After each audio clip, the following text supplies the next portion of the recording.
Today on the show, a year has passed and I know more about real estate than I ever expected. The 12 phases for investing success.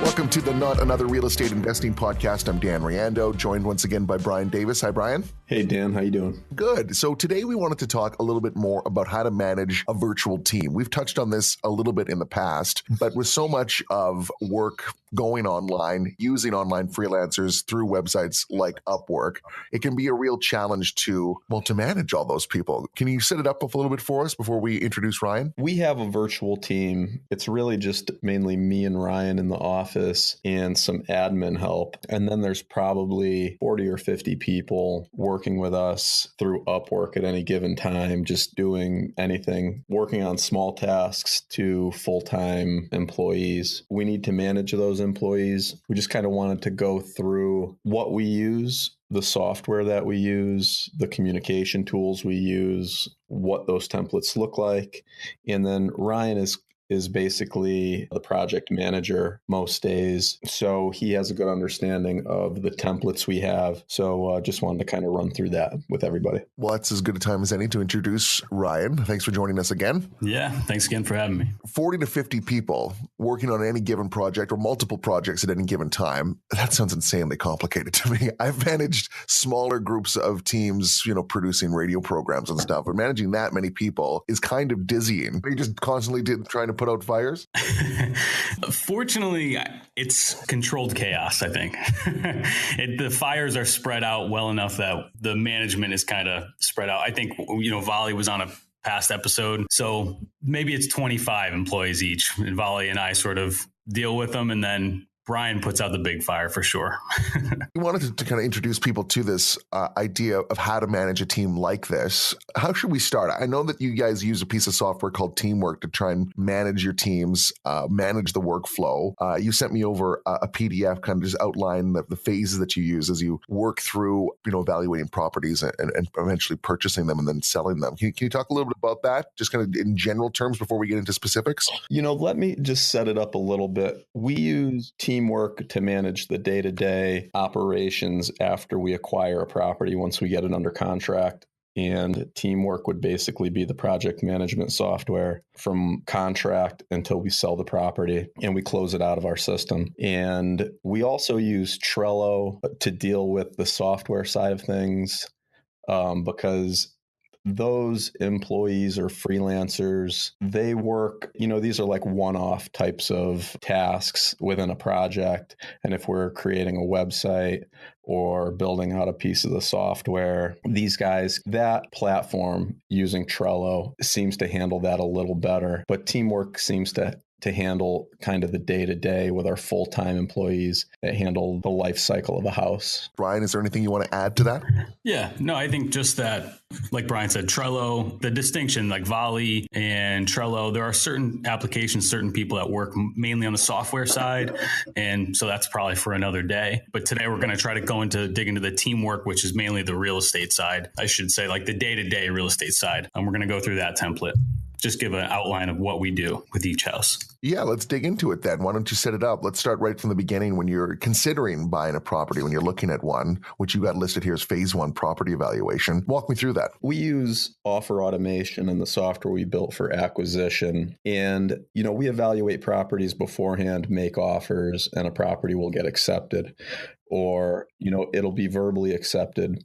And at the time a property is verbally accepted is really the time where our Teamwork template takes over. Property evaluation at that time is we're going to dig deeper into the comps. We're going to really determine what the value of a property is. And we also have people that make phone calls out and talk to real estate agents in an area. So they'll, that's one of the most important things is to call people, agents that are very familiar with that market because we buy properties in many different places that we're very unfamiliar with. And so we'll call agents in that market. We'll also look to call a previous listing agent for that specific property, and find that online. Oftentimes properties were listed within the past 15 to 20 years. And you could usually find a real estate agent that was associated with it that understands the property. So we'll call them. One of the girls that works for us, she'll call the town hall and look into, are there any code violations on the property?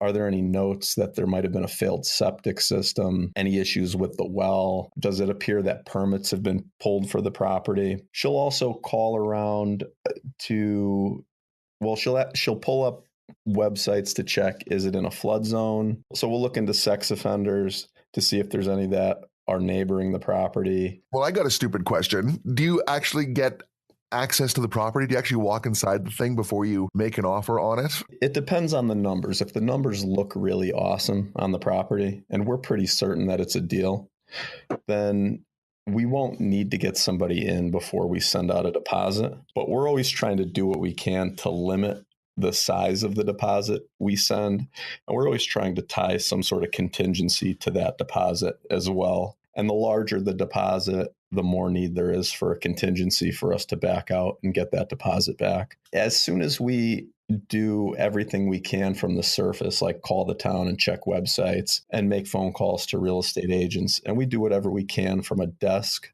or from a telephone, then if it looks like a promising deal or if it looks like we still need more information, we'll look to hire a real estate agent to go into the property, take photos, give us an opinion of value. Sometimes we're pretty uncertain and we'll have to hire 2 real estate agents, and they'll get us a BPO, which is a broker's price opinion. They'll go through the property, they'll take photos, they'll report back to us. And we try to do this as fast as possible so that, we're not messing around with contracts and deposits, and we're only sending deposits when we're pretty certain, and we're trying not to, put properties under contract that we're not too sure about.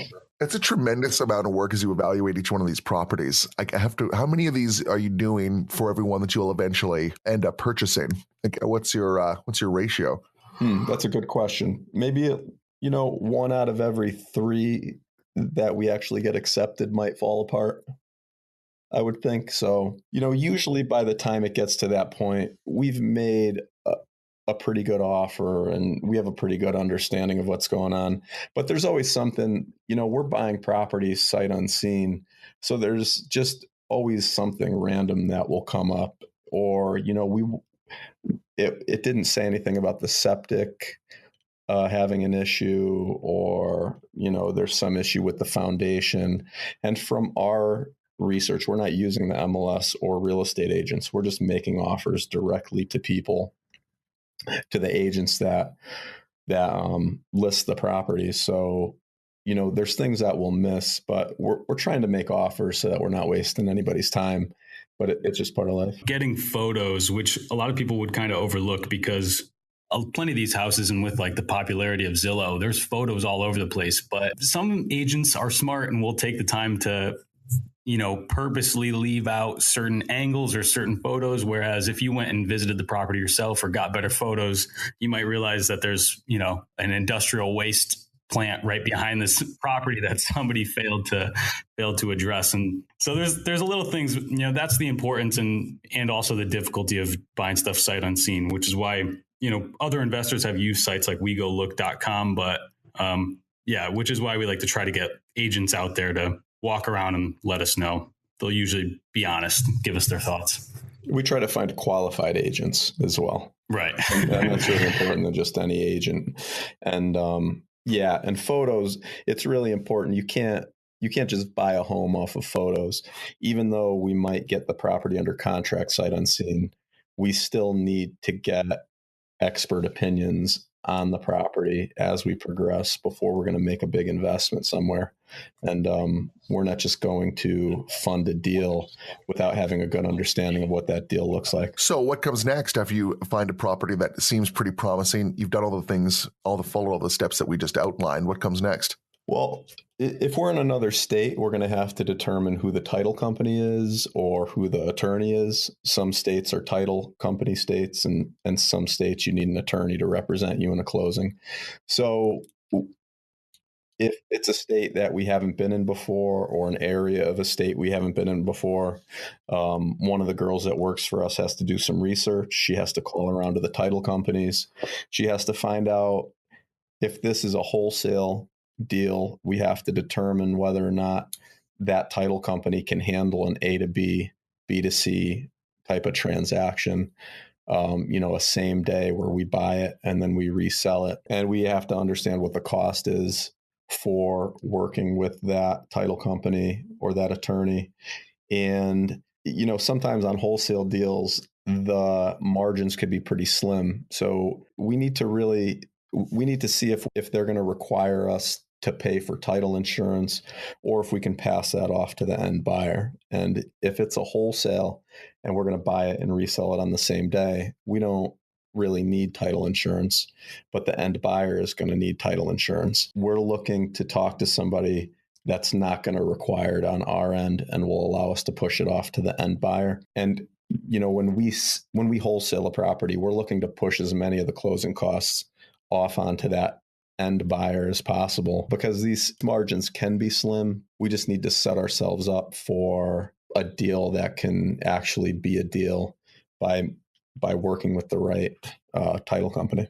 Ryan, anything you want to add? Yeah, no, I think Brian pretty much covered the reason and the logic behind it and what we're looking for. So yeah, other than that, we're just gathering quotes when it's out of state. We have our title company we use in our state, so that's a easier process. But when it's out of state, we're just gathering quotes, trying to find people who work with investors who are able to double close, and we'll review their quotes. And if it looks good and we talk to them on the phone, they sound reasonable and smart and they know what we're doing, then we'll pick somebody. Well, you've got everything lined up with the title company. I guess it's time to buy the thing. Tell me about preparing those contracts. Yeah. So then we're moving into the our third phase in Teamwork, which is contract preparation. And from there, again, one of our employees gathers all the information we need, which is mainly the title company and the listing agent. And then we're able to, send out a deposit. And that's another somewhat simple process, but we just got to double check. Some states, the deposit will go to the listing agent, like Brian said, if they're attorney states or not, and some go to the title company. So we're just a matter of sending that out, making sure the deposit gets received by the agent, and then from there, just making sure all contracts are completed on time. So just a little bit of a confusing process, just trying to, again, out of state and virtually make sure that everybody who needs to sees and signs the contract on time, because with a lot of these deals, time is of the essence. So if things aren't getting done on time, we could potentially lose the deal. And with the contract preparation, in Teamwork, we're able to assign different people on the team to certain job duties for every property, because it's always the same. We need to get the contract together. We need to make sure it's signed. We need to make sure it's FedExed, overnighted to the listing agent in terms of the deposit. Somebody needs to go down and get a certified check oftentimes. That check needs to be overnighted to the correct person. All of these tasks are already assigned to somebody. So with each property, they already know their job. And by us having it in a template in Teamwork assigned to the same person every time, it makes for a much more efficient process in looking to do large volume of transactions. And before we started setting up systems, it used to just be me, and I would have to remember everything. And just a wash in paperwork. Right. Yeah. And it really gets overwhelming sometimes, especially when you're doing a lot of wholesales and then you start to bring insurance into the mix. You have to make sure that the deed gets recorded. And, there's a lot of paperwork and a lot of details, and it's really difficult by yourself. And it's really hard to completely trust somebody. So it's important that you have the checklist, you have a good process, and that people follow these. And you actually check and hold these people accountable and check in on it. We've tried a bunch of different project management platforms, but Teamwork has seemed to be the easiest for us. We can change templates on the fly, and we can kind of keep everything in one place. Other than the fact that we have this template that we've worked on based on Brian's experience, that we can just literally every time we get a new property, we can recreate, just add a new project, put the property address in, and then we use the same template each time and run each house through this workflow. Other than that, Teamwork has the capability of not only can we use the same template, but we can add timelines on those templates. So on that property evaluation phase 1, all of those tasks, they need to be done within day 1 of getting a property accepted. So there's a 1-day timeline on that. Not only do we have this, good template that we use, but if we get a house accepted, June 1st, Teamwork already knows that phase 1, all of those tasks are assigned to the people that they're assigned to, and they're due June 1st. And so it kind of creates a sense of urgency and, takes out that need of me to go in and remind everybody, hey, we need this done today. We need this done today. Teamwork alleviates a little bit of that by allowing us to put in the timeline right into the template itself. I can hear the collective smack of people hitting their foreheads in this business thinking, man, I've been using nothing but sticky notes all over my fridge for the last 5 years. I've got to get on this software. So once the deal is closed, the contracts are closed, you own the property now. Now you got to move into actually the selling part of it. And I guess marketing is a key part of that. And you've got that listed here as your 4th phase. Can you talk to me about that process? Is it as simple as just listing the property? Hey, it's for sale, or do you got to work a little harder than that? This is the marketing phase for wholesale deals. And so we'll get a property under contract, and sometimes it's going to go the rehab route right out of the gate. Sometimes we're unsure of which way we're going to go. And sometimes it's only going to be a wholesale. But in terms of for a wholesale, we start to market the property as soon as we get a contract signed, the deposit's been delivered, and we actually have the property tied up. In terms of marketing, we first need to determine who we're going to market to. And typically we like to market to contractors, any type of contractor within a 20 to 25 mile radius of a property, because typically contractors, they fix houses, but oftentimes contractors also buy houses, or they work with people that buy houses. So it's good to get the message out to them. They're easy to find. There's contractors on Yellow Pages online, Angie's List, Home Advisor. There's a bunch of places that you can find contractors and find their phone numbers. We also we go through ListSource, which is a website for tax records, and you can find out who owns properties in a given area, who owns multiple properties, who has bought properties cash, who has used a private money lender over the past 2 years. So you could start to understand who these people are buying houses, and then you can get their names, get their addresses, get their LLC information, and you can have somebody on the team do research to find out who they are and what their phone number is. And then the telesalesperson can give them a call. We also go on Bigger Pockets and connect with people there. We'll search on Google for We Buy Houses, look for pay-per-click advertising. We'll go to Craigslist and look on Craigslist to find out who maybe is posting ads that they buy houses. And we'll also, if we can, go into the MLS or find an agent that can pull information from the MLS. And what you're looking for there are properties that were purchased for quite a bit less and then sold for more. They appear to be a flip. And you can contact the agent on the back end. And you could also look to see who owned the property and find out who the buyers are and the real players are in that area. And then you market to them. We'll also post ads on Craigslist, put ads on Bigger Pockets, and that sort of thing. There's a bunch of different ways to market for wholesale buyers. And we've had to become really efficient at developing a list within, a really quick period of time, because we're not just wholesaling in one market. We're wholesaling wherever we find a deal. And so we have to really set up extremely fast with a list and start reaching out to those people within, 24 to 48 hours. So the clock really starts, because usually you only have, maybe 30 days before the deal expires. So you really need to find a buyer within about 2 weeks. And that's usually what our goal is, to find somebody within 2 weeks, get it under contract, and then move it towards closing. Do you guys want to move on to the next phase, which is the wholesale closing, and walk me through that process? That's phase 5, closing a wholesale deal. If we've we're marketing a property for wholesale and we do find a contract, we find a buyer for it, we're not going to rehab it, it's definitely going the wholesale route, then we end up getting a contract signed. We try to find a buyer that's willing to take our closing costs at the end and let us shift them to their side so that we're not paying for title insurance.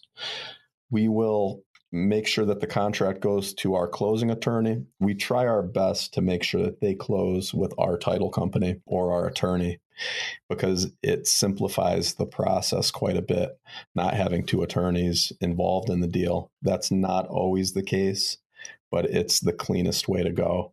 And we've even changed our attorney in the past to use the buyer's attorney or title company just for simplicity's sake.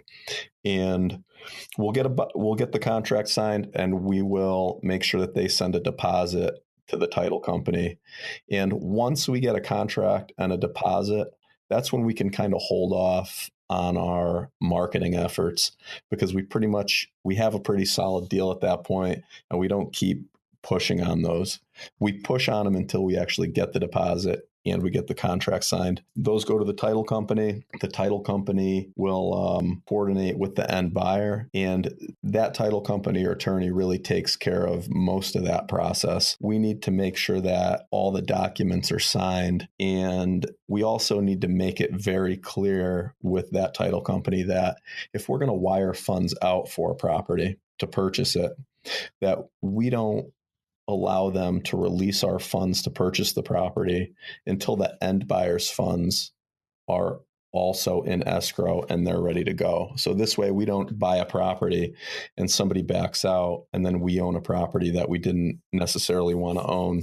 We don't want to rehab every property. If it's 1,000 miles away and it's a difficult rehab, a property like that ends up being a wholesale, and we don't want to deal with it as a rehab at all. So we want to make sure that our funds are not released to purchase the property until their funds are there.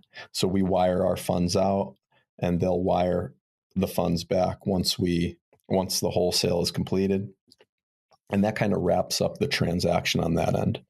From marketing and a wholesale, if we're going to go down the rehab route, this is kind of where the process changes a little bit.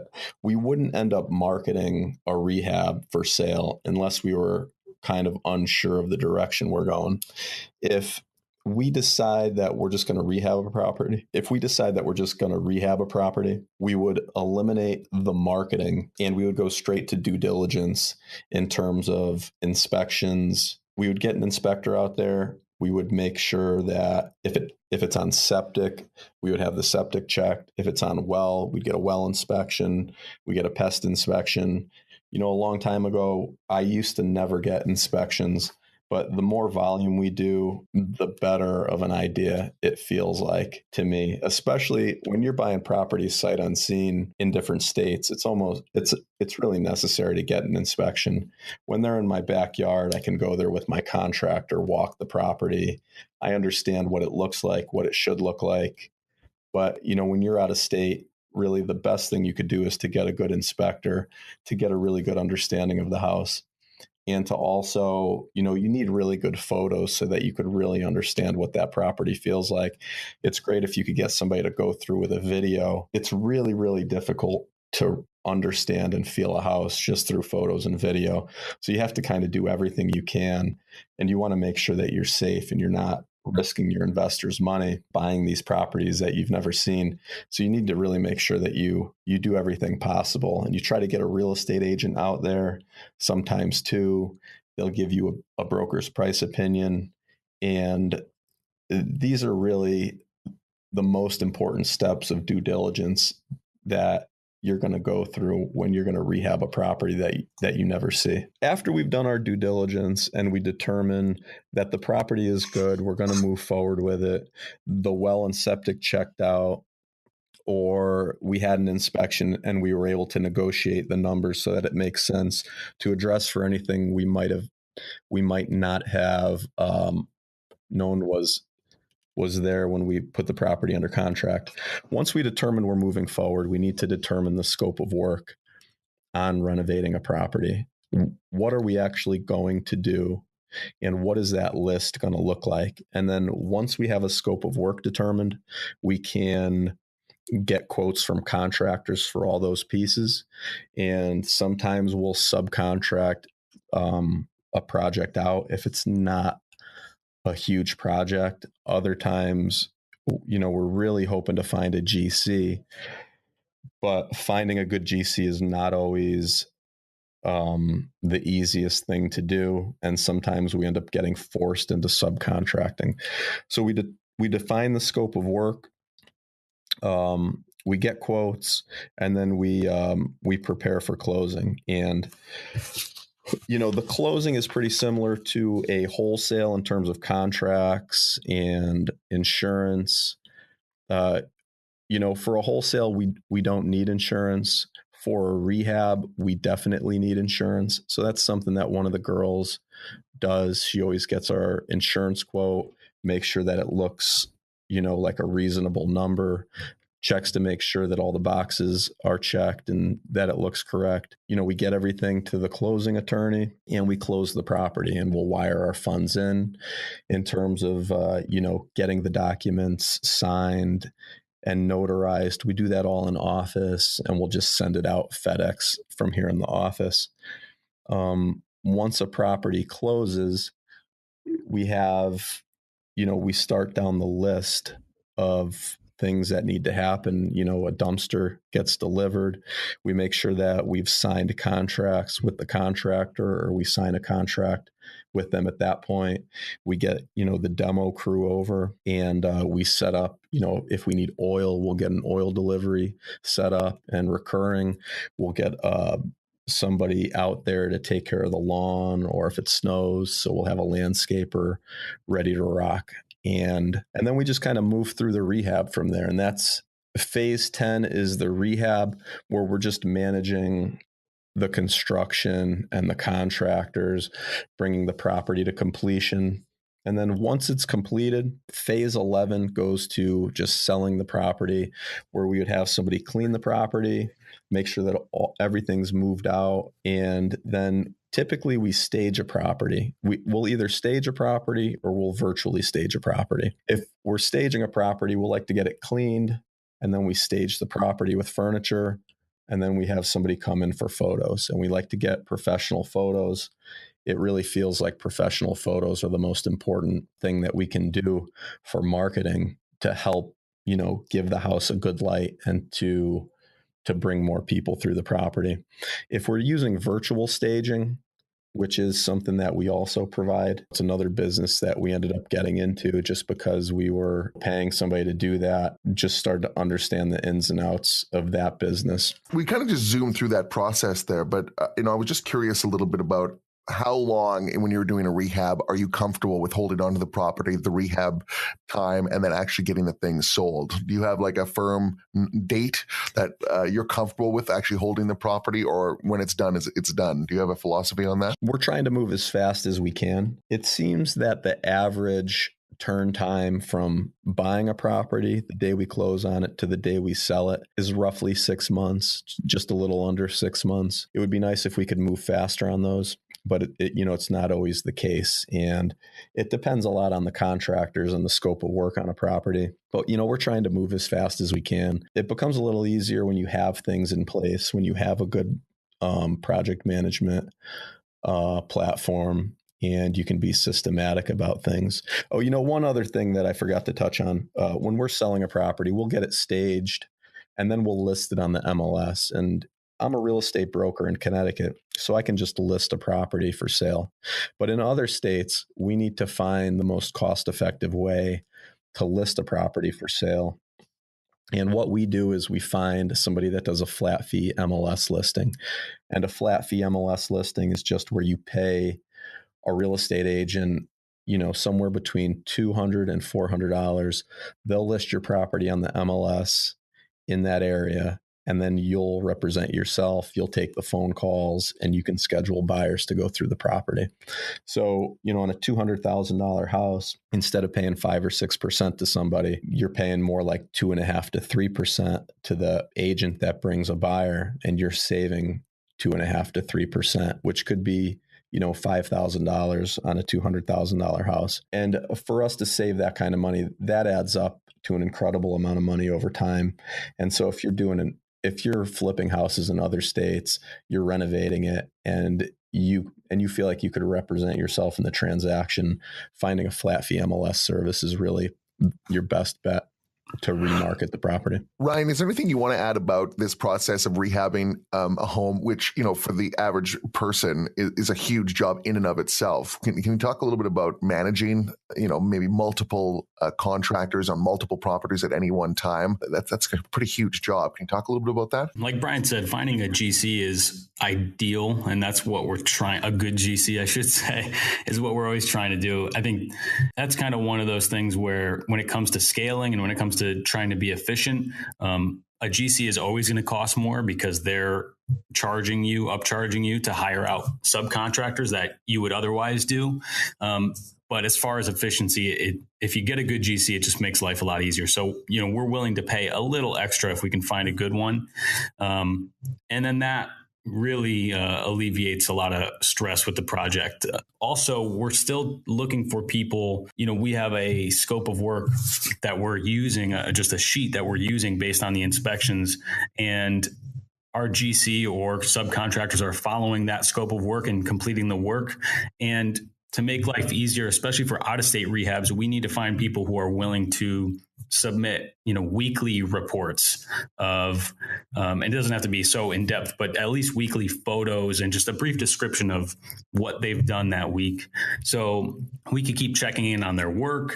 And, it's not so much that we want to check in on their work so much, but it allows us to know that the project is going smoothly, and then simultaneously try to get them paid each week, which is what the contractors care about most. And we care most about the house being done in a timely manner. So it kind of kills two birds with one stone. If they're reporting to us weekly, we can review their work, and it'll make us comfortable and allow us to release payment after we reviewed the work. And then it just keeps pushing the project along until it's completed. But yeah, those weekly reports or just, constant communication, again, is another essential key of the process, especially in terms of, doing a rehab out of state and potentially sight unseen. So yeah, that's a big part of the process. The final phase you have listed here is a canceled deal if something falls through, and what you guys do, the process you follow to make sure that everything is wrapped up cleanly. You want to just finish things out and talk about that? Yeah, I think that's just really, we had to throw that phase somewhere, because sometimes we'll put a property under contract, and for whatever reason, the due diligence will, make the deal impossible for us. So, we'll end up skipping all the other phases, and we'll just cancel out of the deal, make sure that if we can, we get our deposit returned. If we turned on utilities, we'll make sure that they're turned off. It's the same sort of thing we do after we sell a property. So if we list the property, we get it under contract, and then we sell the rehab.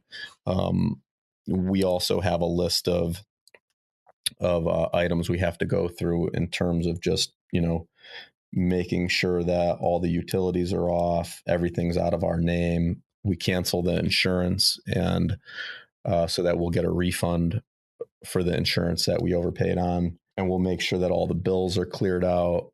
And then we could finally basically archive the project, hand it over to the accountant, and we can call it a success. This process is, I guess, the culmination of your many years in the business, Brian. And I wonder, I'm sure the result of many mistakes along the way.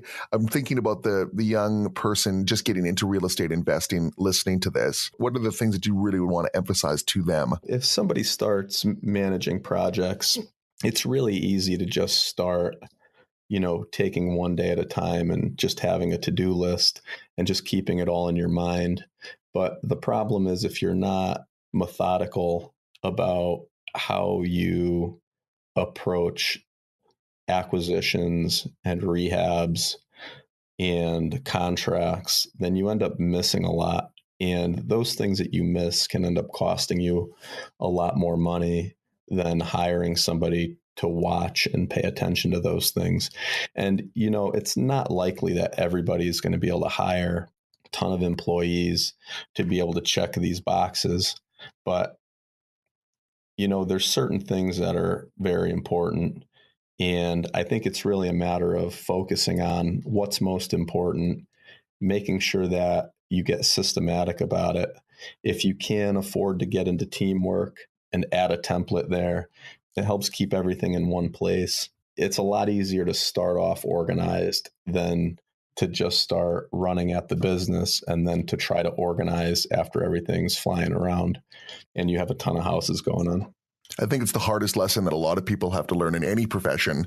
You can't do it all yourself. Get some help. For sure. Yeah. And it's not always that easy because not everybody has a budget to get started. So when I started, I was doing everything myself, from finding the properties and being the real estate agent to being the GC. And, my wife would stage the property. So I would end up getting the moving truck and moving the furniture to the properties and out of the properties. Wow. We'd end up doing some work there, manage the contractors, and then we'd resell the property. I'd be the guy taking the photos. So, in a business like this, you end up doing everything yourself. And it's, as you go, it's really hard to find somebody to help you out. But I think there's a lot of ways that you can find pretty cheap help to take care of a lot of the things that can be taken care of virtually on the computer. And so, we had talked about Upwork and freelancers. You could find a really good freelancer for $3 or $4 an hour if you look hard enough, and you can have them do a lot of these things for you. So it's not going to be a crazy expensive addition to your business, but it's going to help you tremendously just to get some of that off your plate so you could focus on things that are really more important to grow it, finding properties and making sure the properties you have move through your system a little faster. Ryan, same question to you. What advice would you give to people just starting out on this process? What have you learned over your time doing this? Yeah, I think sort of like kind of what we touched on, partnerships more than anything. Partnerships, mentorship. Find somebody who's doing it. You're more likely than not, you're not going to ruin your life if you try to buy a house and screw it up on your own, but will make life a lot easier and set you up for success if you have somebody kind of walk you through it, or just try to find a job helping somebody who's doing what you want to do, which is exactly what I did. So, yeah, I started with Brian a little over a year ago, just taking pictures of houses for like $10 a house. And, we didn't really even know what we were doing. I think both of us included. He had the real estate experience, but we didn't know what we were going to do together. And now, a year has passed and I know more about this real estate and just the business than I ever expected. So yeah, I think, just find somebody who's doing what you want to do and do everything you can to provide value to them so that you can learn from them, learn the process and have them walk you through it. So if anybody's interested in learning more about these 12 phases, Brian, can they reach out to you and get a copy of this PDF? Yeah, we were thinking we can always send an email back with the template. But if somebody reaches out to us via email, we could send them back our Teamwork template, or at least the PDF, and then they can enter it into Teamwork if they're looking to use that themselves. So the email address, the best one would be info@offerautomation.com. info@offerautomation.com. So Brian, what are you reading this week? There's really 3 books that I kind of read over and over again. I've been reading The One Thing by Gary Keller, and I just tend to read this book constantly. Whenever I feel like I'm off course, I like to pick it up and go through it. I have it on Audible, and I'll listen to the book as well. The One Thing is really about focusing on that one activity that is going to provide the best results in your life or in your business or in your health.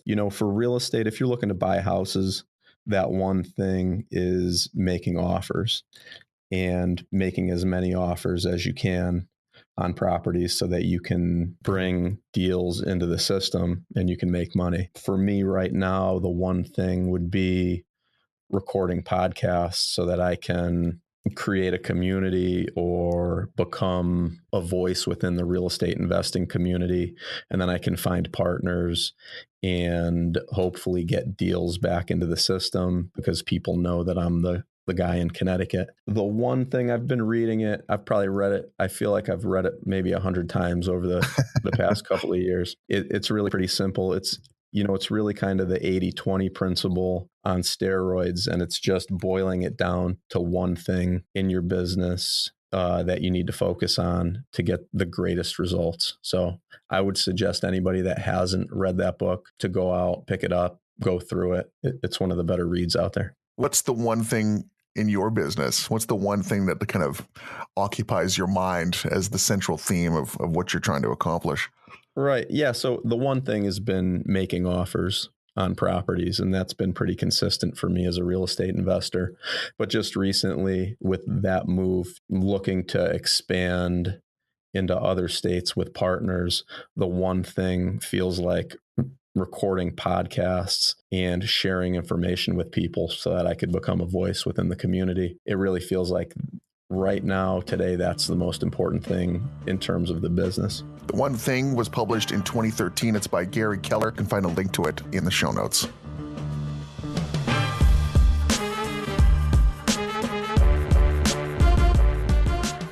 That's all the time we have for this edition of the show. Be sure to rate the podcast at Apple Podcasts, and we'll see you next time.